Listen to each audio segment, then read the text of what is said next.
right, hello everybody, and welcome to the world of WebAssembly Unleashed, your source for news and views about the world of WebAssembly. 2 years on the air proudly, exposing our brains to all of you. That sounds awful. I shouldn't have said that. I'm your host, Joel Moses, and joining me are my regular co-host, Oscar Spencer, and our good friend and regular Matt Yacobucci. Joining us today is our friend and coworker, Pat Hickey. Welcome, Pat. As Wasm aficionados, we're dedicated to the success of this technology, and the fact you're listening in means you are as well. So thank you for joining us. If you've hit that subscribe button in the past, thank you doubly so. If it's your first time with us, welcome. We're happy to have you, and make sure to subscribe.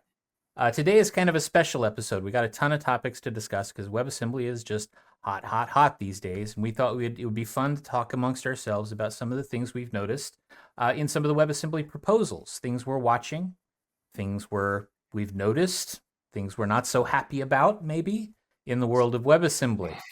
So with that, let's get started. Oscar, what have you seen in Phase 5 proposals that excite you? And real quick, just for like folks who are listening, if you're not familiar with the proposals process, they've got different phases. And so Joel mentioned Phase 5, which are features that are done. More or less. And the only reason they're still considered Phase 5 is because they haven't been merged into the specification yet.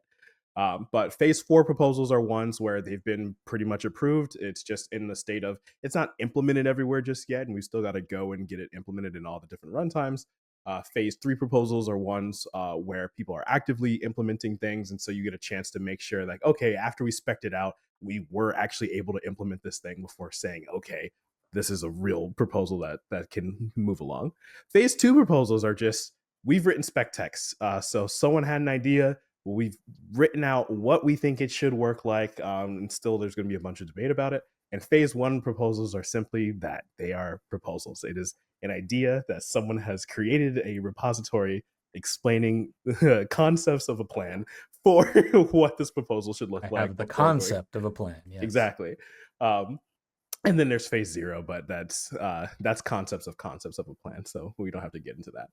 But yeah, I think it's great for us to start just running through the proposals, going from Phase 5 down, just to touch on some of these. And so the Phase 5 proposals we're going to talk about right now have not been merged into the spec, even though they're considered done. First on the list is a tail call proposal. Okay. Y'all already know my feelings on this proposal. I am the biggest and greatest fan of this proposal. As someone who loves functional programming, I have never written a loop in my entire life. If it's not self-recursion, I don't know what it is. So this proposal was very near and dear to my heart. And actually, Pat, you might actually know about this from the implementation side on Wasm time, but I had been asked by our friend and colleague Nick Fitzgerald, hey, Oscar, how much do you use the tail call proposal? And I told him I emit a tail call every single place it is valid to do so. And he frowned at me and said, oh, maybe we got to go back and optimize that a little. So I don't know if you have any context on what makes the tail call proposal a little harder to implement than some of the other ones. Well, it's not that it's harder to implement per se, it's that it was done later and it gets less use because a lot of languages, like LLVM-based languages, don't really emit tail calls. If they do, it's in a very special case that isn't the usual. So languages that actually do use them probably aren't getting as much use. They're not in all our official tests in Wasm time. Like we don't have Kotlin-based tests, for example, in the Wasm time repo. We have a lot of Rust-based tests and a lot of WAT-based tests. Right. So there are WAT-based tests that are used tail calls, but do we exercise in the exact same way that Kotlin uses it or the exact same way that some scheme implementation I don't know about uses it, etc.? No. Because the devil is in the details of these things. It interacts with lots of other parts of the system, like the register allocator, and you never quite know whether you've gotten something absolutely perfect until you've really used it a lot in production. We're not sure we've used it a lot in production. Right, absolutely. Well, if there's one thing I can count on is that functional programmers will always tell you the perfect way to do things. It is the perfect way. In fact, I don't know why people are using loops. I think they're just wrong. But on that note, I think just moving on, extended constant expressions. So if you've ever written WAT or just written WebAssembly by hand, you've been in a position where you had a constant, probably like a global, and you want to put a constant value in it, just say, hey, this thing is initialized.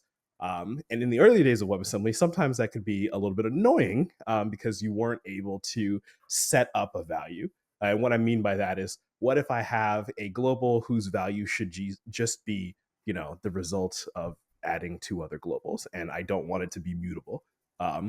Yeah, it's a pain. You have to do that on initialization. So extended constant expressions just said, hey, you can do some very simple arithmetic, and I don't actually remember if there's more than that. I think it's mostly the simple arithmetic that you can do on Yeah. values like globals that already exist. I think you get imports as well.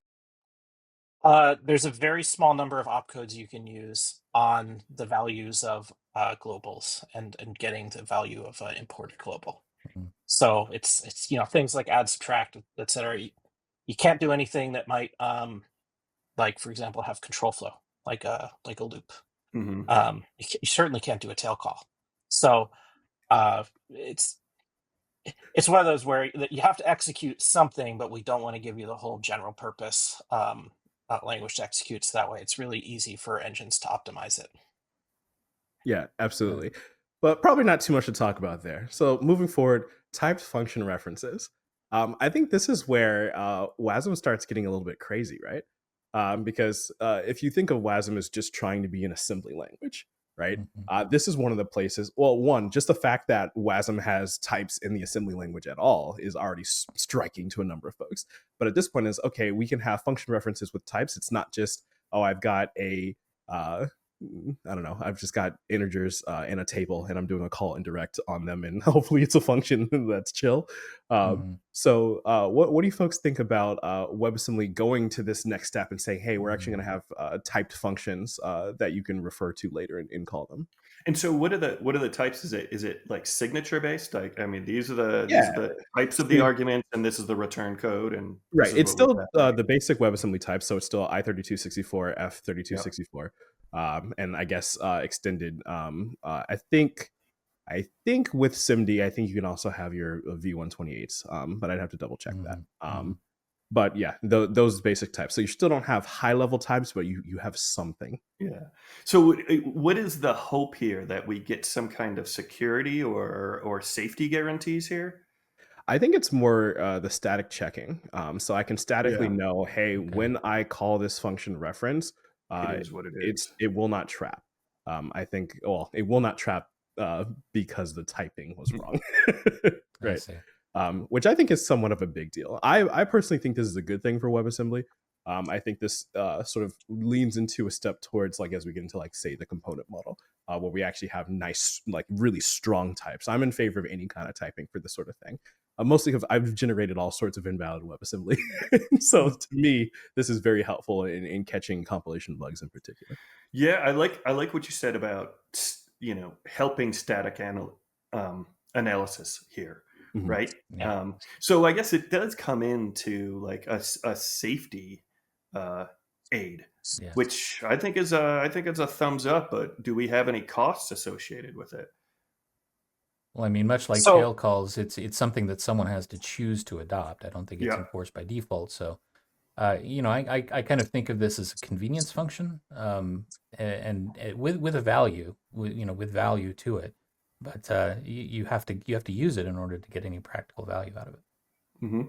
Yeah, it becomes a lot more interesting when it's considered with the garbage collection proposal that adds a whole world of other reference types to use.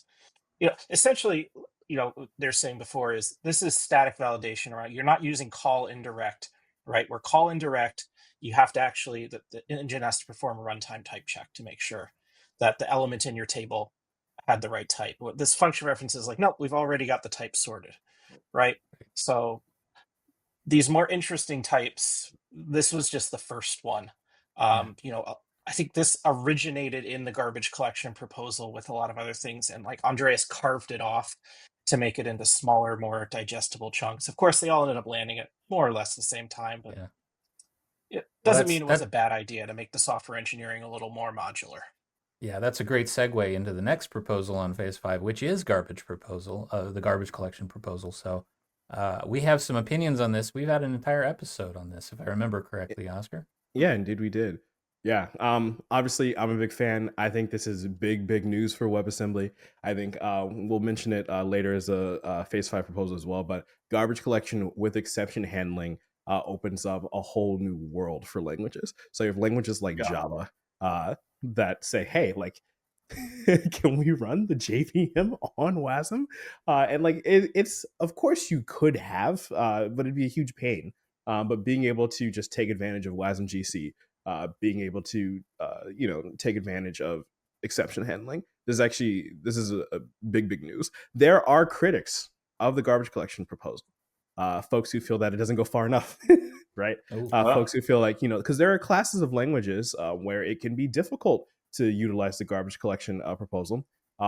Like, for example, if you have objects that exists in memory and you want to change those objects to add a field, for example, that's not something that you can do at runtime, right? Like, once you say, hey, this is the type of my object, it is fixed forever. Of course, if you know statically ahead of time that you are going to do that, then you can create the additional types and you can extend them and whatnot. But you can't necessarily just go hog wild and having the most amount of dynamism in your language. It seems so. To does this limit like meta programming, like languages? Like if you were really going full bore and something like C++ meta programming, does that kind of limit what you can do then? I'm gonna hit you with a no, right? Because the thing is, if we have a Turing complete base, you can implement anything that is implementable, right? It's just a question of how performant is the thing that you're trying to do, right? Because, for example, instead of using GC structs as your data structure, you could have arrays of any ref, and then sure, you can go do whatever you want to do. Hog wild. Yeah. Right. You can go hog wild. You can, cast to whatever type you want at any time, and you just incur the cost of those runtime checks. And like, okay, is that the end of the world? Probably not, right? And then, of course, there's opportunities to optimize, there's opportunities to extend the proposals down the line. But I think having this as a basis is truly massive for WebAssembly. Right. I think the controversy in this proposal comes in with the fact that people have different definitions of what collection is. Yeah, and I guess some people also have different definitions of what garbage is.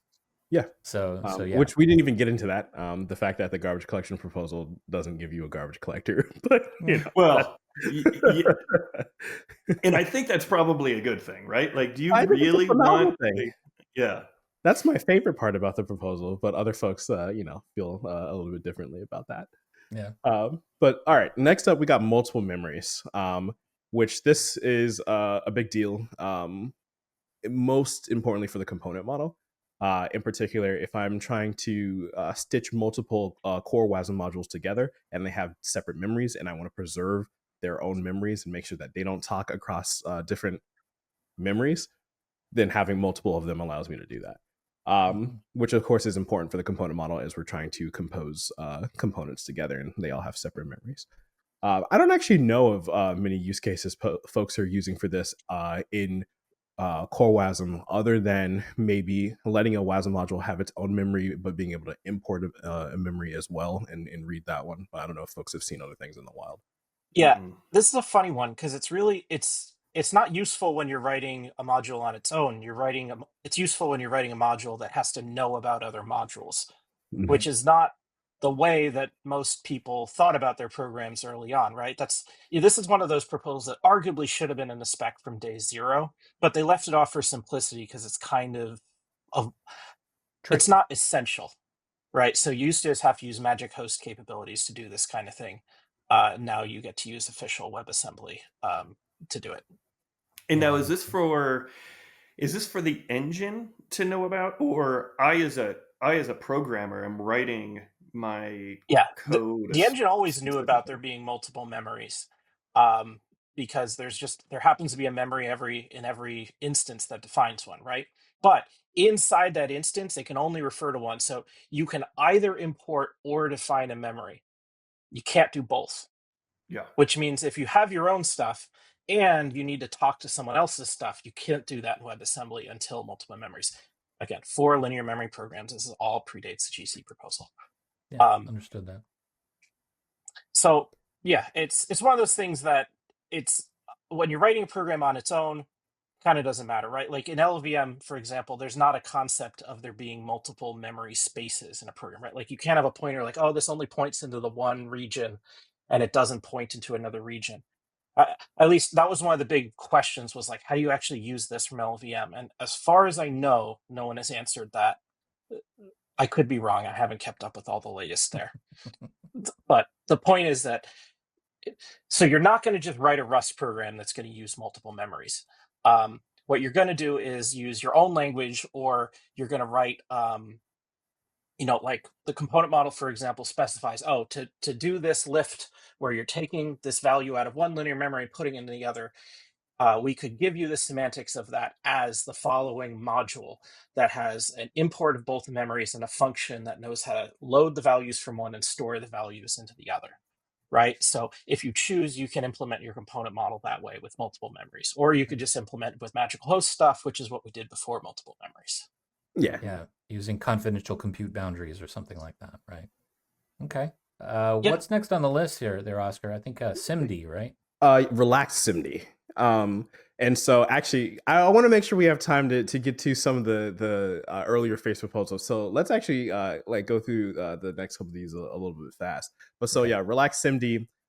It's SIMD where for some instructions, just relaxed. Yeah, it's just relaxed. Where it's just for some instructions where there's very particular compute requirements. This just relaxes some of those restraints. Which I don't know if you get any non-determinism from this. I don't actually remember. But you can. It's basically, it gives the hardware the ability to have a longer representation where it doesn't do the rounding for intermediate values, because a lot of hardware just ends up being implemented that way in its most efficient path. Yeah. So if you have to instead round every internal thing according to WebAssembly's rules and do the NAND canonicalization, etc., then it can change the semantics. It's not really a big deal in most cases. NANDs. Oh, the NANDs. But yes. All right. Custom annotation syntax in the text format. That really just affects the text format and doesn't affect the rest of WebAssembly. So we can probably move on from that one. Branch hinting. This is an interesting one because the branch hinting proposal is exactly that. It's a mechanism to let an engine know which branch of these branches am I likely to take. I have mixed feelings about this one. I have mixed feelings simply because is this with modern computers? Does it even make a difference? That's how I feel. Yeah. Which I think it certainly can make a difference. Sometimes, maybe. Yeah. The authors of the proposal made the argument that it does. So yeah, I guess enough people believe them to vote it through. I don't have an opinion.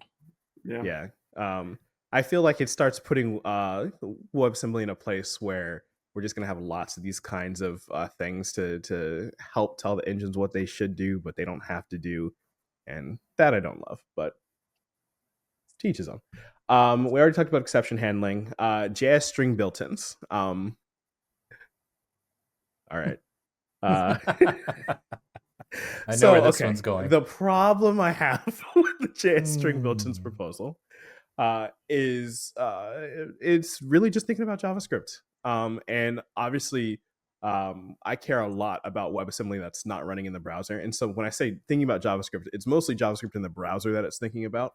And I worry about which is a core use case, though, right? Of course, it is. It is. I'm not saying that it's not.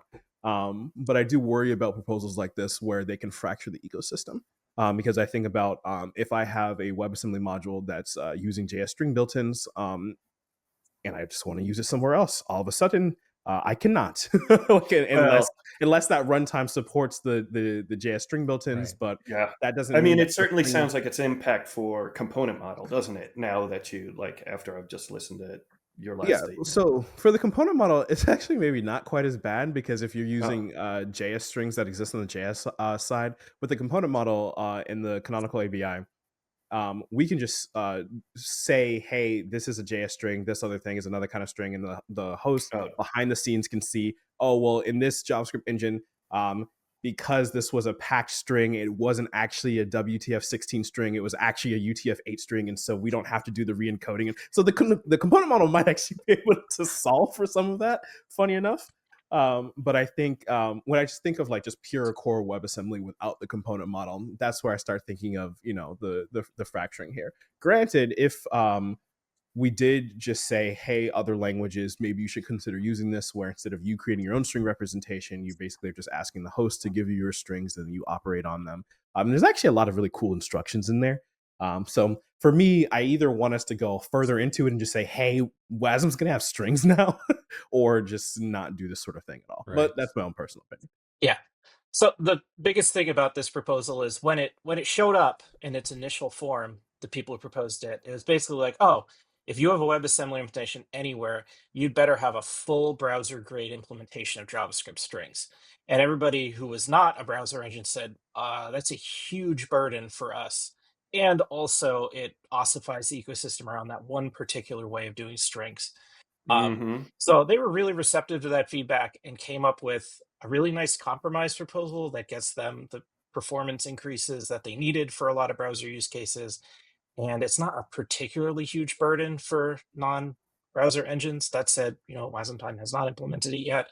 I don't know what our plans to do so are. I mean, it sounds like this is a prime example for a configurable for your engine. You either compile the support in, or you don't compile it in, or you run with, hey, we have JS strings. I don't know. It's like an implementation detail. You can polyfill it, but then we're starting the whole point of this proposal is the performance, and so then it's like, oh yeah, and yeah, so then so it becomes a whole thing.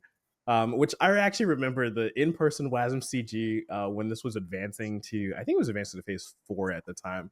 And I remember several people came and patted me on the back as I was sulking about this proposal. Good times. And then next proposal on the list, Memory64. This is a funny one because Wasm, you've all seen the Wasm32 target. Shocker. Yep. Wasm 64 is a thing. In Grain, I remember back in the day, we always made the joke that when we had 64-bit memory support, that was long grain. And we were really excited about that. Nice. But the funny thing about Memory64, I don't know a single person in the entire world who uses 64-bit Wasm. I've never seen I do. Who Adobe you know? And Autodesk. Right. I forgot about the two companies for whom Wasm64 was invented. They're 80 megabyte Photoshop.wasm. Yes, I forgot about this. You know, you're absolutely That's right. why it exists. Yes. Well, I'm hoping to see more support for this in the future. I actually do see a lot of applications for WebAssembly where you're going to want to have more than 4 gigabytes of memory. So I'm excited to see what happens with this. I think the only downside of this proposal, right, is it's slower than Wasm 32. There's a performance penalty, isn't there? Yeah, because with 64-bit pointers, you can very easily do your bounds checks. That it's much harder to do, and you can't use that same trick in 64-bit mode. Pat's right. Image processing is kind of the showcase use case here. DICOM files, for example, can be multiple terabytes in size, and so you have to load that and operate in the same memory space. It's a thing. It is a thing. It is a thing. All right. Now let's dig down into some of the other phases, Oscar. All right. You've got some things you want to say. This is where it starts getting good. All right. Thanks for bearing with us, everybody. All right. Phase 4 proposals. So these are the ones where they are still being standardized. And by that I mean in terms of implementation. Like the standards process is largely done, but it's just, hey, everyone go implement this now. So number 1 is threads. Oh, sorry, I'm gonna correct you. I think these are here because the implementations are done, but the spec text hasn't been precisely agreed on from everyone. You're absolutely right. So to get into phase 4, the working group, not the community group, has to vote on it, which is basically that they've said, okay, we believe that all the implementations are done and that they're all compatible. They all are pretty much exactly represent the spec. So it's just settling the final differences on the spec language, which often means integrating it with the other specs that landed, because sometimes there's intersections between these proposals. Oh, I thought this was about getting in the ring with Andreas. No. No, you got to pay extra for that. Yeah, maybe a little. All right. The first phase 4 proposal, threads. Did threads in Wasm happen, guys? Threads and Wasm happened. It did happen. Just happened on another thread. Oh Yes. yeah. Yeah, it's just an interesting one. Because I feel like the threading story for Wasm just quite frankly just isn't great. It's not great Right. on the core Wasm side. It's not great on the. It's actually worse on the WASI side. What do we do So about the this? thing that this proposal does not have is a way to create a thread. And that is But I get something that the atomics. browser. Right. It's a memory model, right? It's a way of saying, oh, I've got this instance that's running on one thread, this instance on another, and they share a memory. What does the consistency look like? Great, you need that. In the browser, there's no way to spawn a thread. That is left up to special magic JavaScript powers. And there's been a lot of hemming and hawing about, no, they won't let WebAssembly have that capability for reasons. I'm not going to claim to actually know the reasons or how to represent them fairly, but they've got their reasons. So you can't spawn a thread even with the thread proposal. You have to have some external thing, some engine magic that takes your instances and sets them on a particular thread. So is it usable other than atomics? It's usable on the web, but it's not. That's why it's not usable from WASI, because WASI is like, well, we don't have that magic JavaScript power. We have a different thing on the outside. Sorry, not WASI in particular, the outside the browser use case, right? So we'll hit it later, but when we get to shared everything threads and the component model, we'll talk about how they're supposed to solve the remaining problems with threads. There are other remaining problems with threads beyond the basics. So let's not dive into those yet. I wish I understood more about the atomics in Wasm, which in fact I sat down with Conrad Watt for like an hour and had him explain it to me, and I just nodded along the entire time. And he was like, "Was that helpful?" And I was like, "Yes." And then I got the call, and I was like, "I still don't understand this." In one ear and out the other. Oh well. All right, next. Yeah, Conrad's one of the smartest guys out there. I really like him. But a lot of what he's into is totally over my head. I don't know. Yeah. I was like, hey, I'm glad someone understands this. And I'm glad that it's not me. Yeah. All right. Next up, JSPI, JavaScript Promise Integration. Oh yeah. Baby. More JavaScript packaged stuff. Okay, but so I don't hate this one as much.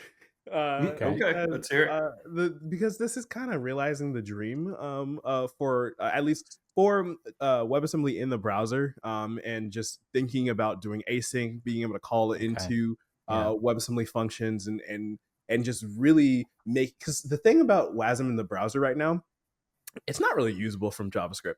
In fact, anytime someone is new to WebAssembly coming from the JavaScript ecosystem, and they say, hey, I heard about this Wasm thing, I want to do it, and I want to write this program and have it work with the JavaScript, I go, ooh.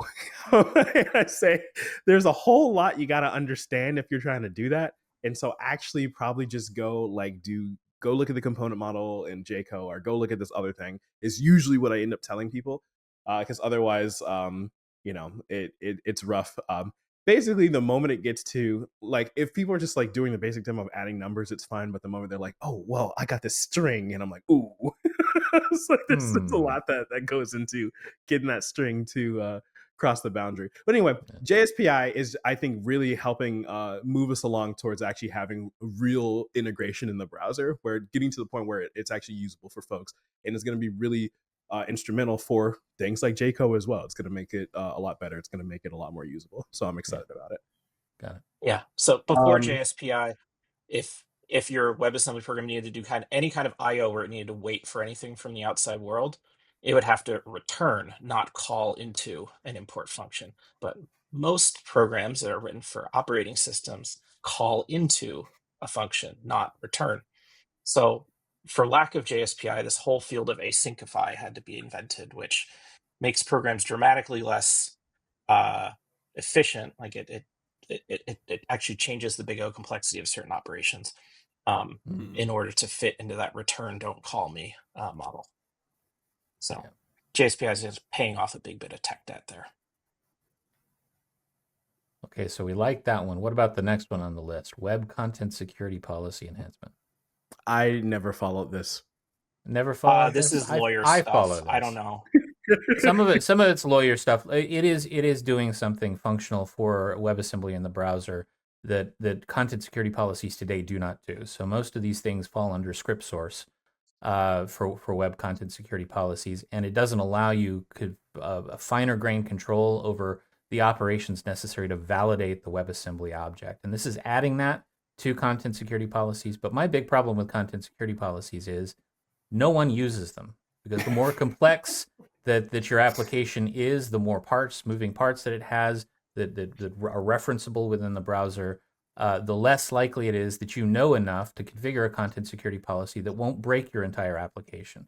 And so this is a little bit of a feather the nest proposal. I understand its reason for existence, but making content security policies even more granular and hard to adopt is difficult, as is problematic. That said, the proposal as structured is pretty well thought out, but it's going to run into real world difficulties the way it's crafted, in my opinion. Indeed. All right, and we're past phase 4. Is there anything in phase 3, 2, 1 that you wanna touch on? Awesome. There's quite a bit here. I think this might actually require a second episode. A second episode? You don't say. I do dare say I do. All right. Well, I'm going to challenge you with one particular thing, Oscar, because I think that we owe this to the audience. I want you to dig down and find one of the proposals that you think is just not ready. Which one makes steam come out of your ears? All right, let me scroll on down here. What you got? See here. Oh, okay. There's a spicy answer that I really should not say.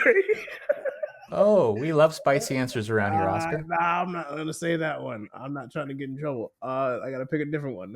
Let's see here. This is the cliffhanger for the next episode. So tune exactly. in. We will cover it. Yeah, no, absolutely. I think to be fair to the rest of the proposals is like their earlier stage, and so by definition they're not ready yet, right? That's true. And if they were ready, they would be a little further along in the process. So I think I'm gonna leave it at that for now. That is fair. That is fair. I've got opinions as to some of these that shouldn't exist. But all right. All right. I'm just gonna that's an excellent teaser for the next episode, Pat. All right. With that, I think that's all we have the time for today. So that is a wrap on us spilling our brains all over you. I appreciate you joining us, and a big thank you especially for Pat for joining us in the Thunderdome today. And as always, thanks to Oscar and Matt for their usual co-host duties.